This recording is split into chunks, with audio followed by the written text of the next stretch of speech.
ఇప్పుడే country delight యాప్ని download చేసుకోండి. Download the country delight app now.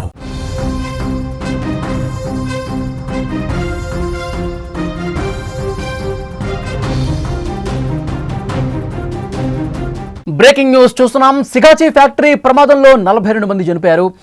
Air fire సిస్టంలో ప్రెషర్ ఈ ప్రమాదానికి కారణంగా తెలుస్తోంది. ముందుగా ఎయిర్ బ్లోయర్ పేలినట్టుగా తెలుస్తోంది. ఎయిర్ బ్లోయర్ పేలడంతో మంటలు ఒక్కసారిగా ఎగిసిపడ్డాయి. రియాక్టర్కు మంటలు అంటుకోవడంతో భారీ పేలుడు సంభవించింది. చెవులకు చిల్లులు పడిపోయేంత శబ్దం వచ్చింది. ఈ పేలుడు ధాటికి భూమి కూడా కొద్దిగా కంపించింది. 3 అంతస్తుల సిగాచి బిల్డింగ్ అనేది కుప్పకూలినటువంటి పరిస్థితుంది. సిగాచి కంపెనీలో మందుల తయారీకి సంబంధించిన కన్సిస్టెన్స్ మైక్రోస్టెలైన్ సెల్యులర్ పౌడర్ ఉత్పత్తి చేస్తారు. ఈ ప్రమాద సమయంలో 111 మంది సిబ్బంది విధుల్లో ఉన్నారు. ప్రమాదంలో కంపెనీ యజమాని కూడా దుర్మరణం పాలయ్యారు. బ్రేకింగ్ న్యూస్ మనం చూస్తున్నాం. సిగాచి ఫ్యాక్టరీ ప్రమాదంలో మృతుల సంఖ్య పెరగటం ఇప్పుడు ఆందోళనకు గురి చేస్తోంది. ఇప్పటికే మృతుల సంఖ్య 42కి చేరింది. అది 50 వరకు వచ్చే అవకాశం ఉన్నట్టుగా కనిపిస్తోంది. ఎందుకంటే కొన ఊపిరితో ఇంకొంతమంది కొట్టుమిట్టాడుతున్నటువంటి పరిస్థితి ఉంది. ఈ ప్రమాదానికి అసలు కారణం ఎయిర్ బ్లోయర్ అని తెలుస్తోంది. ఎయిర్ ఫైర్ సిస్టంలో ప్రెషర్ ఒక్కసారిగా పెరిగిపోయింది. ఎయిర్ బ్లోయర్ పేలి మంటలు ఎగిసిపడ్డాయి.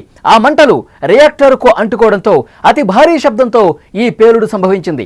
ఆ పేలుడు ధాటికి పరిసర ప్రాంతాల్లోనే భూమి కూడా కంపించినట్టుగా ప్రత్యక్షంగా చూసిన వాళ్ళు చెప్తా ఉన్నారు. అక్కడ ప్రాణాలతో బయటపడ్డటువంటి కార్మికులు ఎవరైతే ఉన్నారో వాళ్ళు ఇస్తున్నటువంటి ప్రాథమిక సమాచారం ఒక్కసారిగా ఈ పేలుడు ధాటికి మొత్తం బిల్డింగు పూర్తిగా కాలిపోయి మంటల్లో ఆ గోడలు కూడా ధ్వంసమై, అది కూడా ఐరన్ రాడ్లతో పటిష్టంగా ఉన్నటువంటి గోడలు కూడా పూర్తిగా కుప్పుకోలే పరిస్థితి. అంటే ఎంత వేగంగా, ఎంత బలంగా, ఎంత ఉష్ణోగ్రతలో ఒక మంట పుట్టి అక్కడ పేలుడు జరిగిందనేది స్పష్టంగా అర్థమవుతుంది. 700 నుంచి 800 డిగ్రీల వరకు ఉష్ణోగ్రతలు నమోదైనట్టుగా తెలుస్తోంది. రియాక్టర్ సమీపంలోని కార్మికులు సజీవ దహనమయ్యారు. ఆ కంపెనీ 3 అంతస్తుల బిల్డింగ్ కూడా కుప్పకూలిపోవడంతో కార్మికులు కూడా ఎవరు కూడా చిక్కని పరిస్థితుంది. ఆ శిథిలాల్లో లోపలికి చిక్కుకుపోయి ఇంకా శిథిలాలు వెలికి తీస్తూ ఉంటే, క్రేన్ల సాయంతో ఆ శిథిలాలను పక్కకు తీస్తూ ఉంటే మరికొంతమంది కార్మికుల మృతదేహాలు బయటకు వస్తుండడంతో ఇంకా అసలు ఎంతమంది చనిపోయి ఉంటారు అన్నది కూడా ప్రశ్నార్థకంగా కనిపిస్తుంది. ఇంకా ఒక క్లారిటీ రావాల్సినటువంటి అవసరం ఉంది. ఖచ్చితంగా అక్కడ రెస్క్యూ చేస్తున్నటువంటి సిబ్బంది కూడా చెప్పలేకపోతున్నారు. ప్రాథమికంగా వస్తున్నటువంటి సమాచారం ఉదయం 9 గంటల 10 నిమిషాల సమయంలో ఈ ప్రమాదం జరిగినట్టుగా కొంతమంది చెప్తా ఉన్నారు. 111 మంది కార్మికులు, ఉద్యోగులు ఈ విధుల్లో ఈ ప్రమాద సమయంలో అక్కడ ఉన్నారు. ఈ ప్రమాదంలో ఫ్యాక్టరీ యాజమాన్యానికి చెందిన గోవన్ అనే వ్యక్తి, ఇతను వైస్ ప్రెసిడెంట్గా ఉన్నాడు కంపెనీకి సంబంధించి, ఎలెన్ గోవన్. అతను కూడా ప్రాణాలు కోల్పోయినటువంటి పరిస్థితి ఉంది. అది క్వాలిటీ కంట్రోల్ డిపార్ట్మెంట్లో అక్కడ విధులు నిర్వహిస్తున్న ఉద్యోగులతో కాసేపు మాట్లాడి పరిస్థితిని సమీక్షించి ఈరోజు డ్యూటీకి సంబంధించిన ఇన్ఫర్మేషన్ తీసుకొని కొంత డైరెక్షన్ వాళ్ళకి ఇచ్చి ఆ క్వాలిటీ కంట్రోల్ డిపార్ట్మెంట్ నుంచి కిందకు దిగుతుండగా ఒక్కసారిగా ఈ బ్లాస్ట్ జరిగింది. సిగాచి ఇండస్ట్రీస్ లిమిటెడ్ భారతదేశానికి చెందిన సంస్థ. దీని ప్రధాన కార్యాలయం గుజరాత్లోని వడోదరలో ఉంది. ఈ కంపెనీని 1989లో స్థాపించారు. ప్రస్తుతం ఈ కంపెనీ హైదరాబాద్తో పాటు మరికొన్ని ప్రాంతాల్లో కూడా విస్తరించి ఉంది. ఈ కంపెనీలో మందుల తయారీకి సంబంధించిన కన్సిస్టెన్స్ మైక్రోస్టెలర్ సెల్యులర్ పౌడర్ ఉత్పత్తి చేస్తారు. ఈ పౌడర్ ఫార్మాస్యూటికల్, ఫుడ్ అండ్ న్యూట్రిస్యూటికల్, సౌందర్య సాధనాలు, రసాయనాల తయారీలో కూడా ఉపయోగిస్తారు ఈ పౌడర్ని. దీన్ని ముడి సరుకు నుంచి ఒక పౌడర్గా తయారు చేసేటువంటి ఒక ప్రక్రియలో ఈ పెద్ద ప్రమాదం జరిగినట్టుగా తెలుస్తోంది. అక్కడ బ్లోయర్స్ ఉంటాయి, ఎయిర్ బ్లోయర్స్ ఉంటాయి. పూర్తిగా ఆ రసాయనాల మిశ్రమాన్ని చల్లబరిచి పౌడర్గా తయారు చేసేటువంటి ఈ ప్రక్రియలో అక్కడ ఏర్పడినటువంటి అవరోధం కారణంగా, ఎందుకంటే పెద్ద ఎయిర్ బ్లోయర్స్ ఉంటాయి, ఆ ఎయిర్ బ్లోయర్స్ ఎప్పటికి కూడా గాలిని లోపలికి పీలుస్తూ బయటకు వదులుతూ ఉంటాయి. ఇలాంటి సందర్భంలో డస్ట్ పేరుకుపోతూ ఉంటుంది.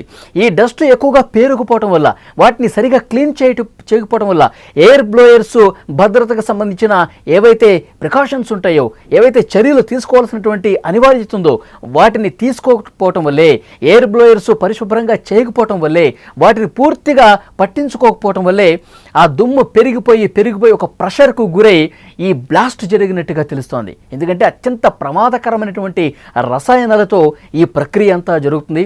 పూర్తిగా వాటి నుంచి మైక్రో క్రిస్టలైన్ సెల్యులర్ పౌడర్ని తయారు చేస్తారు. ఆ పౌడర్ తయారు చేసే క్రమంలో ఒక కెమికల్ మిశ్రమంతో ఒక ప్రక్రియ స్టార్ట్ చేస్తారు. ఈ నేపథ్యంలోనే బ్లోయర్స్ సరిగా పర్యవేక్షించకపోవటం వల్ల అక్కడ ప్రెషర్ పెరిగిపోయి ఒకసారిగా బ్లాస్ట్ జరిగినట్టుగా తెలుస్తుంది. ఈ బ్లాస్ట్ ఎంత ప్రమాదకరంగా జరిగిందంటే, ఎంత భయకంపితుల్ని అక్కడ కార్మికులకు గురి చేసిందంటే 700 నుంచి 800 డిగ్రీల ఉష్ణోగ్రతతో పెద్ద ఎత్తున మంటతో కూడినటువంటి బ్లాస్ట్ జరగటం వల్ల ఆ బలానికి, ఆ బలమైనటువంటి బ్లాస్ట్కి ఆ భవంతిలో ఉన్నటువంటి గోడలు కూడా కుప్పకూలిపోయి ఆ బిల్డింగ్ పూర్తిగా ధ్వంసమై నేలమట్టం అయిపోయిందంటే అది ఎంత ధాటిగా ఆ పేలుడు సంభవించిందనేది అర్థమవుతుంది. ఎంతటి పెను విషాదమో అర్థమవుతుంది. పూర్తిగా ఆ మంటల్లో చిక్కుకొని 10 మందికి పైగా సజీవ దహనమైపోయారు ఆన్ ది స్పాట్. ఇంకొన్ని మృతదేహాలు శిథిలాల కింద లోపల చిక్కుకున్నటువంటి పరిస్థితి. వెంటనే హుటాహుటిన ఈ ప్రమాదం తెలిసిన వెంటనే, ఒక పెద్ద బ్లాస్ట్ జరిగిన వెంటనే 1 కిలోమీటర్ వరకు ఆ సౌండ్ వినిపించింది. అక్కడ ఉన్నటువంటి మిగతా కార్మికులు, స్థానికులు అందరూ కూడా ఎన్డీఆర్ఎఫ్ సిబ్బందికి, తర్వాత అక్కడ ఫైర్ సిబ్బందికి, అంబులెన్స్లకి ఫోన్ చేశారు. హుటాహుటిన వాళ్ళు వచ్చి ఎవరైతే తీవ్ర గాయాలతో ఇంకా కొట్టుమిట్టాడుతున్నారో వాళ్ళందరినీ కూడా అంబులెన్స్లో ఎక్కించి ఆసుపత్రికి తీసుకెళ్లినటువంటి పరిస్థితి. ప్రభుత్వ యంత్రాంగం కూడా, అధికార యంత్రాంగం కూడా హుటాహుటిన స్పందించింది. అక్కడికి అధికారులు వచ్చారు, మంత్రులు వచ్చారు, అందరూ కూడా పర్యవేక్షించారు. రెస్క్యూ ఆపరేషన్స్ అనేవి చాలా హుటాహుటిన వేగంగా చేసే ప్రయత్నం చేశారు. మంటలు పెద్ద ఎత్తున వచ్చాయి. ఆ మంటలు ఆర్పాలంటే కొన్ని గంటల వరకు సమయం పట్టింది. ఆ శిథిలాలను తొలగించాలంటే కొన్ని గంటల సమయం పడుతోంది. స్క్రీన్ మీద విజువల్స్లో మీరు చూస్తూ ఉన్నారు. పెద్ద పెద్ద ప్రొక్లైనర్స్ సాయంతో వాటిని ఏ విధంగా తొలగిస్తున్నారో కూడా మనం చూస్తున్నాం. సిగాచి ఫ్యాక్టరీ ప్రమాదంలో మృతుల సంఖ్య పెరగటం ఇప్పుడు ఆందోళనకు గురి చేస్తోంది. ఇప్పటికే మృతుల సంఖ్య 42కు చేరింది. 50 దాటే అవకాశం ఉంది. రెస్క్యూ పూర్తయ్యాక ఎంతమంది చనిపోతారన్న విషయానికి సంబంధించి క్లారిటీ వచ్చే అవకాశం ఉంది. ఈ ప్రమాదానికి అసలు కారణం ఎయిర్ బ్లోయర్ పేలటంగా తెలుస్తోంది.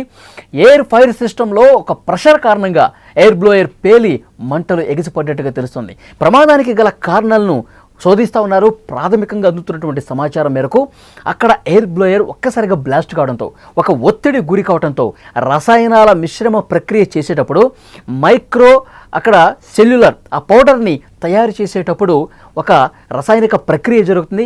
ఈ ప్రక్రియ సందర్భంలో ఎయిర్ బ్లోయర్స్ మధ్య ఒత్తిడి పెరగటం వల్ల ఎయిర్ బ్లోయర్స్ని ఎప్పటికప్పుడు వాటిని క్లీన్ చేయకపోవటం వల్ల డస్ట్ పేరుకుపోయి ఒక ప్రెషర్ ఏర్పడి దాని కారణంగానే అతిపెద్ద పేలుడు సంభవించినట్టుగా ప్రాథమికంగా అధికారులు అంచనా వేస్తున్నారు.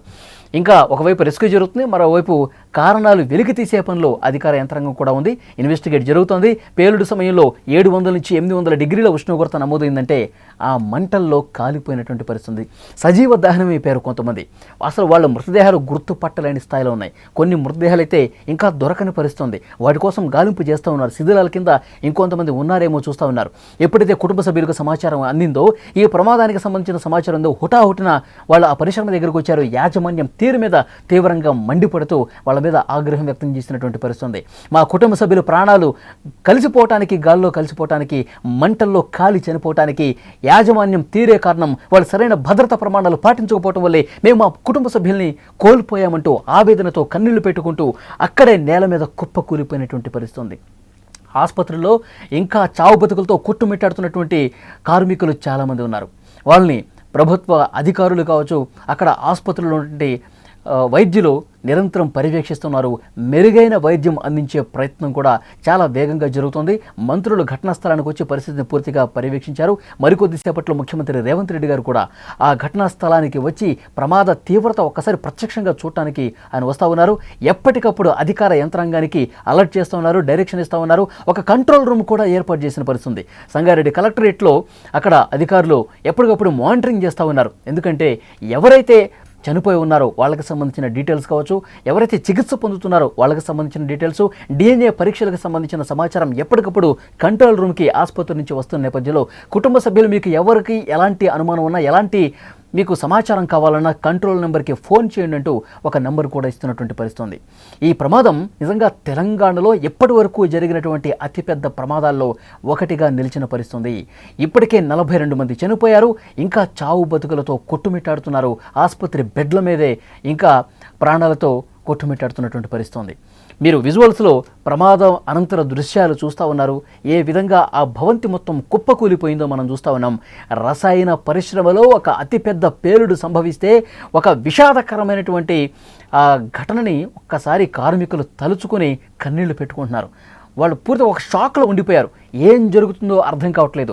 అసలు అంచనా వేసే ముందే అసలు ఏం జరిగిందో తెలుసుకునే లోపే చాలామంది కార్మికులు మంటల్లో చిక్కుకుని బూడిదైపోయినటువంటి పరిస్థితుంది. మరికొంతమంది ఇప్పుడు తీవ్ర గాయాలతో ఆసుపత్రుల్లో చికిత్స పొందుతున్నారు. ఇక్కడ మీరు చూస్తున్నారు విజువల్స్లో క్రేన్ల సాయంతో శిథిలాలను ఏ విధంగా తొలగిస్తున్నారో మీరు చూస్తున్నారు. శిథిలాలు తొలగించడానికే కొన్ని గంటల సమయం పడుతుందంటే ఆ భవంతి ఏ విధంగా మంటల్లో చిక్కుకుని పూర్తిగా కుప్పకూలిపోయిందో, ఆ బ్లాస్ట్ దాటికి ఏ విధంగా ధ్వంసం అయిపోయిందో విజువల్స్లో చాలా స్పష్టంగా చూస్తున్నారు. ప్రమాదానికి కారణం ఒకటే కనిపిస్తుంది. ఎయిర్ బ్లోయర్ ప్రెషర్ కారణంగా పూర్తి స్థాయిలో ఆ రసాయనాల ప్రక్రియ జరిగే సమయంలో ఒక ఒత్తిడి కారణంగా ఎయిర్ బ్లోయర్ ఒక్కసారిగా ఒత్తిడికి గురై బ్లాస్ట్ అయిపోయినట్టుగా అంచనా వేస్తున్నారు. అక్కడ భద్రతకు సంబంధించిన సరైనటువంటి ప్రమాణాలు పాటించలేదు. ఎయిర్ బ్లోయర్ని ఎప్పటికప్పుడు శుభ్రపరుస్తూ ఉండాలి, ఎప్పటికప్పుడు అక్కడ డస్ట్ పేరుకుపోతూ ఉంటుంది, దాన్ని క్లీన్ చేస్తూ ఉండాలి. సో ఇలాంటి ప్రమాణాలు అనేవి, ఇలాంటి నిర్వహణ బాధ్యతలు అనేవి కంపెనీ యాజమాన్యం అక్కడ విస్మరించింది, నిర్లక్ష్యంగా ప్రదర్శించింది. కాబట్టి ఇలాంటి ఒక ఘోర ప్రమాదం జరిగి చాలామంది కార్మికుల ప్రాణాలు పోవడానికి కారణమైందని చెప్పి సమాచారం వస్తుంది. ఇంకా ఇన్వెస్టిగేట్ చేస్తున్నారు అసలు వాస్తవాలు. ఇది ప్రాథమికంగా ఇదే కారణమని చెప్తున్నారు. కానీ ఇంకా వేరే కారణాలు ఏమైనా ఉన్నాయా, ఇంత పెద్ద ప్రమాదం జరగడానికి అసలైన కారణాలు వేరే ఉన్నాయా అని చెప్పి ఒక ప్రత్యేకమైనటువంటి కమిటీ కూడా దర్యాప్తుకు ప్రభుత్వం ఆదేశించినటువంటి పరిస్థితి. ఇంకా ఆసుపత్రుల్లో చాలామంది చికిత్స పొందుతున్నారు. బీహార్ నుంచి, ఉత్తరప్రదేశ్ నుంచి, జార్ఖండ్ నుంచి, మహారాష్ట్ర నుంచి చాలామంది కార్మికుల కుటుంబాలు ఇక్కడికి వచ్చి ఈ ఫ్యాక్టరీల్లో పనిచేస్తూ అక్కడ వాళ్ళ కుటుంబాలను పోషిస్తూ ఉన్నారు. కానీ కుటుంబ పెద్దలు, ఆ కార్మికుల కుటుంబాల పెద్దలు ప్రాణాలు వదిలేటువంటి నేపథ్యంలో అసలు గుర్తు పట్టకుండా కాలిపోయినటువంటి పరిస్థితుల్లో ఆ కుటుంబాల రోదనలు ఎవరికి అసలు వర్ణించడానికి లేదు. అంత దారుణమైనటువంటి బాధ, అంతటి పెను విషాదం ఈ ప్రమాదాన్ని మిగిల్చినటువంటి పరిస్థితి. చాలా కుటుంబాలు కన్నీళ్లు పెట్టుకుంటూ ఆసుపత్రి దగ్గర పడిగాపులు కాస్తున్నారు. ఆసుపత్రి దగ్గర అసలు ఏ మృతదేహం ఎవరిది, ఏ కుటుంబ సభ్యుడిది కూడా అర్థం కావట్లేదు. అంత ఇదిగా కాలిపోయినటువంటి పరిస్థితి. చాలా దారుణం, చాలా అంటే చాలా దారుణం. కుటుంబ సభ్యులు అసలు వాళ్ళ కన్నీళ్ళకి ఏమి చెప్పలేని పరిస్థితి. ఆసుపత్రిలో గంటల కొద్దీ వాళ్ళు నిరీక్షిస్తున్నారు. మా కుటుంబ సభ్యుడికి సంబంధించిన సమాచారం ఏమైనా తెలిసిందా? ఎందుకంటే ఆ కాలిపోయిన మృతదేహాలు గుర్తుపట్టలేనట్టుగా కొన్ని మృతదేహాలు ఉండటంతో అసలు వాళ్ళు ఎవరు, ఏ కుటుంబానికి చెందిన వాళ్ళు కూడా చెప్పలేని పరిస్థితి. డిఎన్ఏ టెస్ట్ చేస్తూ ఉన్నారు. ఈ ప్రక్రియ కూడా జరుగుతుంది. డిఎన్ఏ టెస్ట్ చేసిన తర్వాత దానికి సంబంధించినటువంటి సమాచారం బయటకు వచ్చిన తర్వాత అప్పుడు ఏ కుటుంబానిది ఈ మృతదేహం అని చెప్పి అప్పగించే అవకాశం ఉంది. సో డెఫినెట్గా చాలా క్లియర్గా మనకి ఇక్కడ అర్థమవుతుంది. ఈ పేలుడుకు సంబంధించినటువంటి అసలు వాస్తవాలు వెలుగులోకి రావాలి. మళ్ళీ ఇలాంటివి జరగకుండా ఉండేందుకు పెద్ద ఎత్తున చర్యలు తీసుకోవాల్సినటువంటి అవసరం కూడా స్పష్టంగా కనిపిస్తోంది. సో డెఫినెట్గా మరికొద్దిసేపట్లోనే రేవంత్ రెడ్డి గారు అక్కడికి వెళతా ఉన్నారు. ముఖ్యమంత్రి వెళ్ళిన తర్వాత అక్కడ అధికారులతో మాట్లాడతారు, కంపెనీకి సంబంధించిన యాజమాన్యంతో కూడా మాట్లాడతారు. ఇలాంటి ప్రమాదాలు జరగకుండా భవిష్యత్తులో ఆల్రెడీ ఒక కమిటీని ఫామ్ చేశారు. ఆ కమిటీ రాష్ట్రంలో ఉన్నటువంటి అనేక రసాయన పరిశ్రమల్లో భద్రతా ప్రమాణాలు ఏ విధంగా ఉన్నాయి, భద్రతా ప్రమాణాలు పాటిస్తున్నారా లేదా, ఇలాంటి పెను విషాదాలు ఇక భవిష్యత్తులో జరగకుండా ఉండాలంటే ఎలాంటి చర్యలు తీసుకోవాలి, వీటన్నిటి మీద క్షుణ్ణంగా అధికారులతో మాట్లాడుతున్నటువంటి పరిస్థితి. ఈ విషాదం ఎంతటి ఘోర విపత్తును సృష్టించింది, కుటుంబాలను ఛిద్రం చేసినటువంటి పరిస్థితి ఉంది.